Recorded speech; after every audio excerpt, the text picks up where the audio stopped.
សួស្តីកូនកូនក្មួយសិស្សានុសិស្សទាំងអស់គ្នាជាទីរាប់អានបាទតើកូនកូនក្មួយទាំងអស់គ្នាបាទសុខសប្បាយជាទេបាទនៅថ្ងៃនេះបាទអញ្ចឹងបាទនៅក្នុង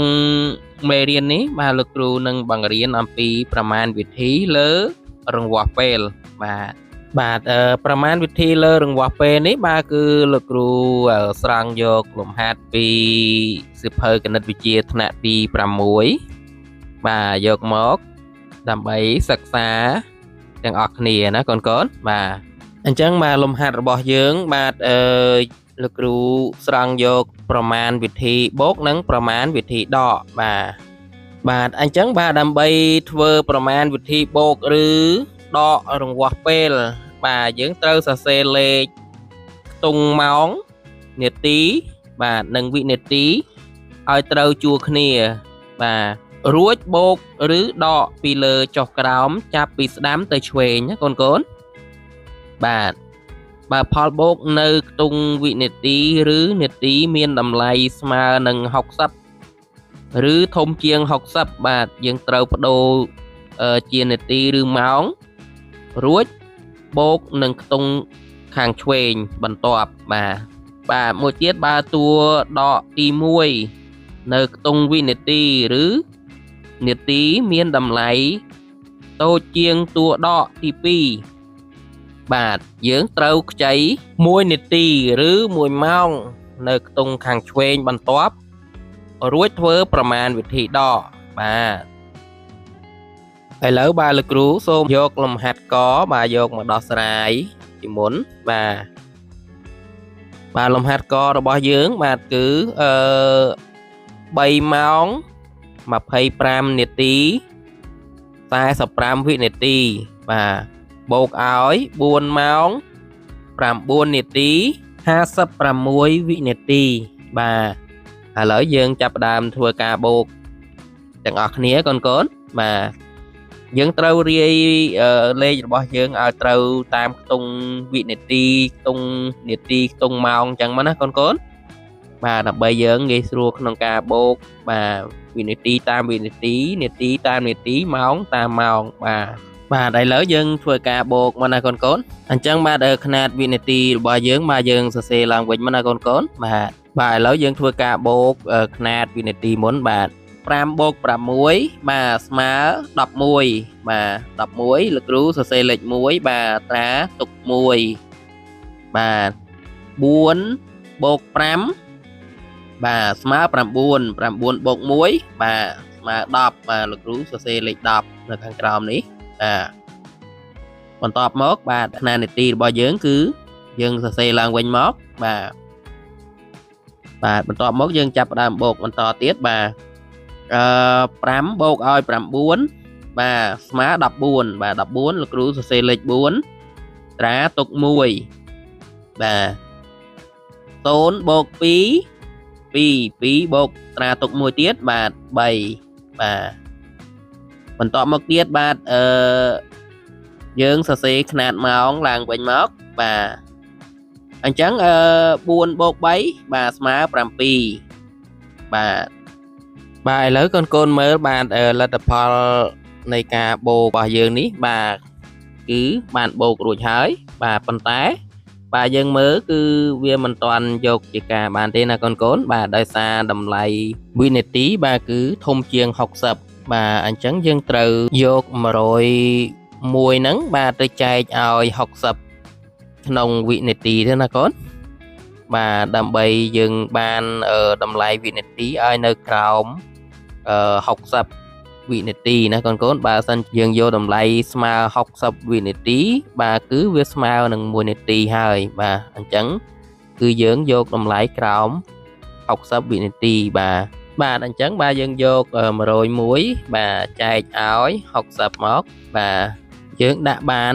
1បាទអញ្ចឹង60ម្ដង60បាទយើងយក60ដកឲ្យ101មកបាទ101ដក60បាទគឺនៅសល់41បាទឥឡូវបាទយើងចែករួចរាល់ហើយបាទលទ្ធផលចែកឃើញ1នេះបាទគឺជានាទីណាកូនបាទ យើងត្រូវយកទៅបូកជាមួយនឹងកន្លែងនីតិរបស់យើងនេះបាទចំណែកឯ41នេះបាទគឺជាវិនាទីបាទលទ្ធផលវិនាទីបាទយើងយក41ហ្នឹងយកមកដាក់កន្លែងវិនាទីមកបាទអញ្ចឹងបាទនាំឲ្យយើងបានបាទយើងយក41យកមកដាក់កន្លែងវិនាទីបាទបន្តមកទៀតបាទ1នាទីនេះបាទយើងបូកនឹង34នាទីបាទគឺស្មើ35នាទីបាទចំណែកឯຂະຫນាតម៉ោងរបស់យើងបាទ7ម៉ោងបាទគឺយើងសរសេរឡើងវិញដដែលមកបាទអញ្ចឹងលទ្ធផលរបស់យើងគឺបានដោះស្រាយឃើញហើយបាទគឺស្មើ7ម៉ោង35នាទី41វិនាទីបាទអញ្ចឹងកូនបាទលំហាត់កនេះបាទកូនយល់ដែរឬទេកូនបាទអញ្ចឹងបាទដើម្បីឲ្យកាន់តែយល់ច្បាស់បន្ថែមទៀតបាទលោកគ្រូសូមចូលលំហាត់ខមកទៀតបាទដើម្បីដោះស្រាយទាំងអស់គ្នាទៀតណាកូនបាទអញ្ចឹងលំហាត់ខរបស់យើងបាទគឺ4ម៉ោង5នាទីបាទបូកឲ្យ47នាទី27វិនាទីបាទនឹងបូកឲ្យ1ម៉ោង30នាទី45វិនាទីបាទឥឡូវយើងលំហាត់របស់យើងនេះបាទគឺយើងបូកបញ្ចូលគ្នាcả 3រង្វាស់ពេលបាទឥឡូវចាំមើលកូនទាំងអស់គ្នាបាទតើយើងត្រូវបូកដោយវិធីណាបាទឥឡូវយើងចូលអនុវត្តទាំងអស់គ្នាបាទអញ្ចឹងបាទយើងធ្វើការបូកຂະຫນាតវិនាទីមុនសិនមកណាកូនបាទ7បូកឲ្យ5បាទគឺស្មើ12បាទយើងសរសេរលេខ2បាទត្រាទុក1បាទ4បូក2 6បូកនឹងត្រាទុក1បាទ7បាទឥឡូវបាទຂະຫນាតនាទីរបស់យើងបាទគឺយើងសរសេរឡើងវិញមកបាទបន្ទាប់មកបាទយើងបូកຂະຫນាតនាទីយើងបញ្ចូលគ្នាមកណាកូនបាទ0បូក7 7បាទ7បូក5 12បាទសរសេរលេខ2បាទត្រាទុក1 3បូក4 7បូកនឹង1 8បាទបន្តមកទៀតបាទយើងចូលຂະຫນាតម៉ោងម្ដងបាទយើងទម្លាក់ຂະຫນាតម៉ោងរបស់យើងសិនមកបាទសរសេរឡើងវិញសិនមកឥឡូវយើងធ្វើការបូកຂະຫນាតម៉ោងយើងបាទ4បូក1បាទស្មើ5បាទយើងសរសេរលេខ5បាទឥឡូវយើងធ្វើការបូករួចរាល់ហើយប៉ុន្តែកូនមើលបាទតើលទ្ធផលរបស់យើងបាទត្រឹមត្រូវហើយឬនៅកូនបាទគឺយើងមិនតាន់យកជាការបានទេណាកូនដោយសារតម្លៃវិនាទីគឺវាធំជាង60បាទនឹងតម្លៃនាទីបាទធំជាង60ដូចគ្នាអញ្ចឹងយើងត្រូវបំបែកវិនាទីបាទឲ្យតូចជាង60វិនាទីមកបាទនឹងបំបែកនាទីឲ្យតូចជាងបាទ60នាទីដែរមកបាទឥឡូវយើងធ្វើការបំបែកបាទវិនាទីមុនសិនបាទអញ្ចឹងដើម្បីបំបែកຂະຫນាតវិនាទីយើងបាទយើងត្រូវយក72វិនាទីហ្នឹងបាទចែកឲ្យ60វិនាទីមកបាទឥឡូវ72យើងចែកឲ្យ60បាទគឺយើងចែកបាន1បាទ60ម្ដង60បាទយើងយក72ដក60បាទស្មើ12បាទអញ្ចឹងបាទຂະຫນាតវិនាទីយើងបាទគឺយើងបំបែករួចរាល់ហើយបាទគឺបាទយើងបាន12វិនាទីបាទចំណែកឯផលចែក1នេះបាទគឺជានាទីបាទយើងត្រូវយកទៅបូកជាមួយនឹងនាទីរបស់យើងបាទឥឡូវបាទយើងចាប់ផ្ដើមធ្វើការបំបែកនាទីម្ដងបាទ82នាទីបាទ82យើងយកទៅចែកនឹង60មកបាទអញ្ចឹងបាទ82យើងចែកឲ្យ60បាទគឺយើងដាក់បាន1បាទបន្ទាប់មកបាទយើងយក82ដក60មកបាទ អញ្ចឹង82ដក60បាទយើងសល់22បាទឥឡូវកូនមើលបាទការបំបែកនាទីរបស់យើងនេះបាទផលចែកមួយនេះបាទគឺຂະຫນາດជាម៉ោងបាទចំណែកឯ22បាទសំណល់22នេះបាទគឺជានាទីណាកូនបាទបន្ទាប់ពីយើងបំបែកຂະຫນາດនាទីនិងຂະຫນາດវិនាទីរួចរាល់ហើយបាទឥឡូវយើងចាប់ផ្ដើមទៀងផ្ទាត់ចម្លើយផលបូករបស់យើងសារឡើងវិញមកណាកូនបាទអញ្ចឹងនាំឲ្យយើងបាន12វិនាទីនេះបាទគឺយើងយកមកដាក់កន្លែងຂະຫນាតវិនាទីមកបាទចំណែកឯបាទផលចែក1នាទីនេះបាទគឺយើងយកមកបូកជាមួយនឹង22នាទីនេះមកបាទអញ្ចឹងຂະຫນាតនាទីរបស់យើងបាទគឺបាន23បាទអញ្ចឹងយើងសរសេរកន្លែងຂະຫນាតនាទីយើងនេះ23មកណាកូនបាទបន្តមកទៀតបាទកូនមើលកន្លែងផលចែករបស់យើងនេះបាន1ម៉ោងនេះបាទយើងត្រូវយកមកបូកជាមួយនឹងຂະຫນាតម៉ោងរបស់យើងបាទ5ម៉ោងនេះមកបាទអញ្ចឹង5បូកឲ្យ1បាទស្មើ6ម៉ោងអញ្ចឹងបាទលោកគ្រូសរសេរ6ម៉ោងនៅខាងក្រោមនេះមកណាកូនបាទឥឡូវចម្លើយរបស់លំហាត់ខរបស់យើងគឺបានដោះស្រាយរួចរាល់ហើយបាទគឺស្មើបាទ6ម៉ោង23នាទីនិង12វិនាទីណាកូនបាទអញ្ចឹងតើកូនបាទយល់អំពីលំហាត់ខរបស់យើងនេះដែរឬទេកូនបាទលោកគ្រូសង្ឃឹមថាកូនបាទយល់អំពី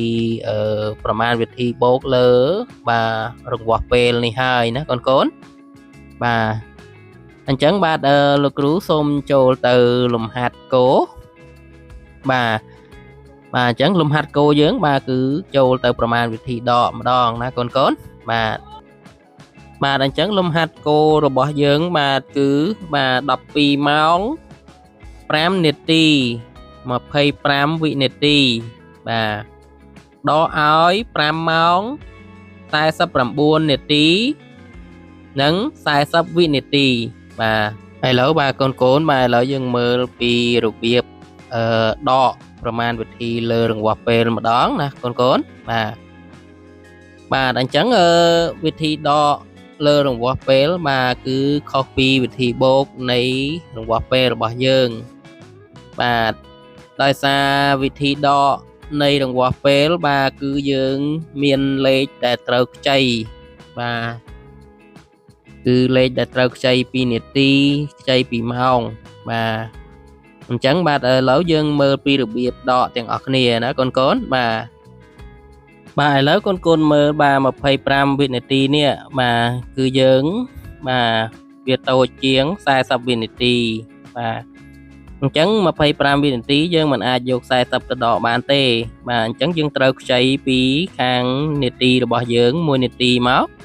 បាទនៅពេលដែលយើងខ្ចីពីនាទីរបស់យើងមួយបាទឆ្លងមកខាងវិនាទីគឺឡើង60វិនាទីណាកូនបាទអញ្ចឹង60វិនាទីបាទយើងបូកនឹង25វិនាទីនេះទៀតទៅបាទគឺយើងបាន85វិនាទីបាទអញ្ចឹង85វិនាទីបាទយើងអាចដក40បានហើយបាទឥឡូវយើងធ្វើការដកទាំងអស់គ្នាណាកូនបាទអញ្ចឹងបាទຂະຫນາດវិនាទីបាទលោកគ្រូសូមទម្លាក់មកឲ្យត្រង់គ្នាមកបាទឲ្យចំវិនាទីខាងលើហ្នឹងមកបាទបន្ទាប់មកបាទ0ដក5ស្មើ5បាទ4 8ដក4បាទស្មើ4បាទអញ្ចឹងឥឡូវបាទយើងចូលទៅដកຂະຫນາດនាទីម្ដងបាទអញ្ចឹងຂະຫນາດនាទីរបស់យើងនេះលោកគ្រូសូមសរសេរឡើងវិញមកឲ្យចំជួរគ្នាមកណាកូនបាទអញ្ចឹងបាទ5នាទីនេះបាទយើងបានខ្ចីឲ្យទៅខាងវិនាទីអស់មួយហើយអញ្ចឹងនៅសល់4បាទអញ្ចឹងលោកគ្រូសរសេរលេខ4នៅខាងលើនេះមកបាទបន្ទាប់មកយើងមើលយើងធ្វើការដកមើលបាទតើ4ដកឲ្យ9បានដែរឬទេបាទអញ្ចឹង4มันអាចដក9បានទេអញ្ចឹងយើងត្រូវខ្ចីពីម៉ោងយើង1ម៉ោងបាទកូនបាទនៅពេលដែលយើងខ្ចីពីម៉ោង1ម៉ោងយើងបោះពីម៉ោងមកខាងនាទីគឺ បាន60នាទីបាទអញ្ចឹង60នាទីបាទយើងបូកឲ្យ4ទៀតបាទទៅជា64នាទីបាទអញ្ចឹង64នាទីបាទយើងអាចដកឲ្យ49បានហើយណាកូនបាទឥឡូវយើងធ្វើការដកទាំងអស់គ្នាបាទឥឡូវកូនមើលបាទ4ដកឲ្យ9បានឬទេកូនបាទมันអាចដកឲ្យ9បានទេបាទអញ្ចឹងយើងខ្ចីពី6នេះ1មកបាទអញ្ចឹងយើងបាន14បាទអញ្ចឹងបាទ6នេះគឺនៅសល់5បាទបន្ទាប់ពីយើងខ្ចីរួចរាល់ហើយបាទឥឡូវយើងធ្វើការដកមកកូនបាទ14ដកឲ្យ9បាទស្មើ5ដកឲ្យ4បាទស្មើ1បាទបន្តមកទៀតបាទយើងចូលទៅដល់ដកຂະຫນាតម៉ោងម្ដងបាទអញ្ចឹងបាទຂະຫນាតម៉ោងរបស់យើងលោកគ្រូទម្លាក់មកឲ្យចំជួរគ្នាមកបាទបន្តមកយើងធ្វើការដកបាទអញ្ចឹងបាទ12ម៉ោងនេះគឺយើងបានដកឲ្យនាទីអស់1ម៉ោងហើយបាទអញ្ចឹងយើងនៅសល់11ម៉ោងបាទអញ្ចឹងលោកគ្រូសរសេរ11នៅខាងលើខាងមកបាទអញ្ចឹង11ដក5បាទនៅសល់6បាទឥឡូវបាទលំហាត់គោលរបស់យើងបាទគឺបានដោះស្រាយរួចរាល់ហើយណាកូនបាទគឺស្មើ6ម៉ោង15នាទីនិង45វិនាទីបាទតើកូនមកយល់អំពីប្រមាណវិធីដកមកលើរង្វាស់ពេលនេះដែរទេកូនមកលំហាត់គោយើងនេះបាទកូនយល់ហើយនៅបាទអញ្ចឹងបាទដើម្បីឲ្យកាន់តែច្បាស់អំពីប្រមាណវិធីដកនេះទៀតបាទលោកគ្រូសូមចូលទៅលំហាត់ខោមួយទៀតបាទលំហាត់ចុងក្រោយបាទអញ្ចឹងលំហាត់ខោរបស់យើងបាទគឺ9ម៉ោង25នាទីបាទដកឲ្យ1ម៉ោង30នាទីបាទឥឡូវកូនមើលបាទដោយសារលំហាត់ខោរបស់យើងបាទគឺមានប្រមាណវិធីដក2ជាន់បាទអញ្ចឹងបាទប្រមាណវិធីដកបាទនៅពេលដែលយើងប្រើវិធីខ្ចីហើយលេខចំនួនខ្ទង់លេខរបស់យើងគឺមិនត្រូវតាមលំដាប់ថ្នាក់របស់ប្រមាណវិធីរបស់យើងបាទអញ្ចឹងក្នុងលំហាត់នេះបាទយើងគួរធ្វើបាទម្ដង2ខ្ទង់សិនបាទយើងដកម្ដង2ខ្ទង់សិនណាកូនបាទនៅពេលដែលយើងដកឃើញរួចរាល់ហើយចាំយើងយកលទ្ធផលហ្នឹងយកទៅដកតមួយទៀតណាកូនបាទអញ្ចឹងបាទយើងធ្វើការដកប្រមាណវិធីយើង2ខ្ទង់សិនមកណាកូនបាទឥឡូវຂະຫນាតនាទីនេះបាទយើងដាក់មកឲ្យត្រូវជួរវាមកបាទបន្ទាប់មកកូនមើលបាទតើ25នាទីនេះបាទអាចដក30នាទីបានដែរឬទេកូនបាទអញ្ចឹង25នាទីយើងមិនអាចដក30នាទីបានទេបាទអញ្ចឹងយើងត្រូវការខ្ចីបាទខ្ចីពីម៉ោងយើង1ម៉ោងមកបាទអញ្ចឹងនៅពេលដែលយើងខ្ចីពីម៉ោង1ម៉ោងបាទយើងបោះមកខាងនាទីគឺទៅជា60នាទីអញ្ចឹងបាទ60នាទីបូកឲ្យ25នាទីបាទគឺបាន85នាទីបាទអញ្ចឹង85នាទីបាទយើងអាចដកឲ្យ30នាទីបានហើយណាកូនបាទចំណែកឯ9ម៉ោងយើងនេះយើងនាទីខ្ចីអស់1ម៉ោងហើយអញ្ចឹងនៅសល់8ម៉ោងបាទអញ្ចឹងលោកគ្រូសរសេរ8ម៉ោងនៅលើនេះសិនណាកូនបាទបន្ទាប់មកបាទយើងធ្វើការដកគ្នាមកណាកូនបាទដកនាទីមកបាទអញ្ចឹង0ដក5សល់5បាទ8ដក3បាននៅសល់5បាទបន្ទាប់ពីយើងដកនាទីរួចរាល់ហើយបាទយើងចូលទៅដល់ខ្ទង់ម៉ោងម្ដងបាទហើយយើងទម្លាក់ຂະຫນាតម៉ោងយើងមកឲ្យចំជួរគ្នាមកបាទបន្ទាប់មកយើងធ្វើការដកម៉ោងបាទ8ម៉ោងដកឲ្យ1បាទគឺនៅសល់7បាទបន្ទាប់ពីយើងដកពីខ្ទង់រួចរាល់ហើយបាទយើងយកលទ្ធផលរបស់យើងហ្នឹងបាទយកទៅដកឲ្យខ្ទង់ទី3នៃលំហាត់ខោយើងទៀតមកបាទអញ្ចឹងយើងបានបាទ7ម៉ោងបាទ55នាទី បាទដកឲ្យ5ម៉ោង25នាទីនិង21វិនាទីបាទឥឡូវបាទកូនបាទយើងមើលពីវិធីដកទាំងអស់គ្នាណាកូនបាទអញ្ចឹងបាទលំហាត់របស់យើងនេះកូនមើលបាទកន្លែងវិនាទីបាទនៃតួដកទី1នេះបាទគឺអត់មានទេមិនអញ្ចឹងណាកូនបាទអញ្ចឹងបាទដើម្បីយើងងាយស្រួលក្នុងការដកលេខបាទយើងត្រូវថែម0បាទនៅកន្លែងវិនាទីហ្នឹងបាទដើម្បីបង្គ្រប់ខ្ទង់នៃប្រមាណវិធីដកយើងបាទរួចហើយចាំយើងធ្វើការដកណាកូនបាទបន្ទាប់ពីយើងថែម0រួចហើយបាទយើងធ្វើការដកបាទឥឡូវយើងមើលថាតើ0ដកឲ្យ1បានឬទេកូនបាទអញ្ចឹង0มันអាចដកឲ្យ1បានទេបាទអញ្ចឹងយើងត្រូវខ្ចីពីនាទីមក1នាទីមកបាទអញ្ចឹងយើងនៅពេលដែលយើងខ្ចីពីនាទី1នាទីមកយើងបោះមកខាងវិនាទីគឺយើងបាន60វិនាទីបាទចំណែកឯខាងនាទីយើងបាទគឺនៅសល់54បាទឥឡូវបាទ60វិនាទីបាទយើងអាចដកឲ្យ21វិនាទីបានហើយបាទឥឡូវយើងធ្វើការដកមកបាទអញ្ចឹងបាទកូនមើលបាទ0ដក1បានដែរទេកូនបាទ0มันអាចដកឲ្យ1បានទេបាទអញ្ចឹងយើងខ្ចីពីលេខ6របស់យើងនេះ1មកបាទអញ្ចឹងយើងបាន10បាទចំណែកឯកន្លែងលេខ6នេះបាទគឺនៅសល់5បាទឥឡូវ10ដកឲ្យ1បានហើយណាកូនបាទ10ដកឲ្យ1សល់9បាទចំណែកឯ5ដកឲ្យ2បាទគឺនៅសល់3បាទឥឡូវបាទຂະຫນាតវិនាទីរបស់យើងគឺបានដករួចរាល់ហើយបាទឥឡូវយើងចូលទៅຂະຫນាតនាទីម្ដងបាទយើងដកຂະຫນាតនាទីម្ដងបាទឥឡូវຂະຫນាតនាទីរបស់យើងនេះបាទយើងទម្លាក់មកឲ្យត្រង់ជួរមកបាទបន្ទាប់មកយើងធ្វើការដកកូនបាទឥឡូវយើងមើលបាទតើ4បាទដកឲ្យ5បានដែរទេកូនបាទ4มันអាចដកឲ្យ5បានទេបាទអញ្ចឹងយើងត្រូវខ្ចីពីលេខ5យើងនេះ1មកបាទអញ្ចឹងយើងបាន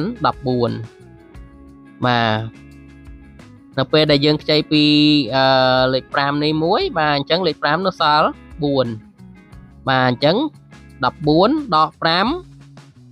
បាទស្មើ9បាទបន្តមកទៀតបាទ4ដកឲ្យ2បាទគឺស្មើ2បាទបន្ទាប់ពីយើងដកຂະຫນាតនាទីរួចរាល់ហើយបាទយើងចូលដកຂະຫນាតម៉ោងម្ដងកូនបាទអញ្ចឹងຂະຫນាតម៉ោងរបស់យើងបាទយើងសរសេរឡើងវិញឲ្យត្រង់ជួរគ្នាមកបាទបន្ទាប់មកយើងធ្វើការដកម៉ោងរបស់យើងបាទ7ម៉ោងដកឲ្យ5ម៉ោងបាទគឺស្មើ2ម៉ោងបាទដូច្នេះបាទលំហាត់ខូរបស់យើងបាទ9ម៉ោង25នាទីដកឲ្យ1ម៉ោង30នាទីបាទដកឲ្យ5ម៉ោង25នាទីនិង21វិនាទីបាទគឺស្មើ2ម៉ោង29នាទីនិង39វិនាទីបាទអញ្ចឹងបាទកូនទាំងអស់គ្នាបាទយល់អំពីលំហាត់ខូនេះដែរឬទេកូនបាទលោកគ្រូសង្ឃឹមថាកូនបានយល់អំពីការដោះស្រាយប្រមាណវិធីដក2ជាន់នេះហើយណាកូនបាទគឺយើងត្រូវបំបែកដកម្ដង2ខ្ទង់សិនបាទនៅពេលដែលយើងដក2ខ្ទង់ដំបូងរួចហើយបាទចាំយើងយកលទ្ធផលហ្នឹងបាទទៅដកខ្ទង់ចុងក្រោយមួយខ្ទង់ទៀតមកបាទនោះយើងនឹងឃើញចម្លើយហើយណាកូនបាទបើសិនជាយើងមិនបំបែកដូច្នេះទេបាទយើងយកទាំង3ខ្ទង់យកមកធ្វើការដកគ្នាតែម្ដងបាទគឺយើងពិបាកក្នុងការខ្ចីបាទគឺយើង มันអាចដោះស្រាយបានទេបាទដោយសារ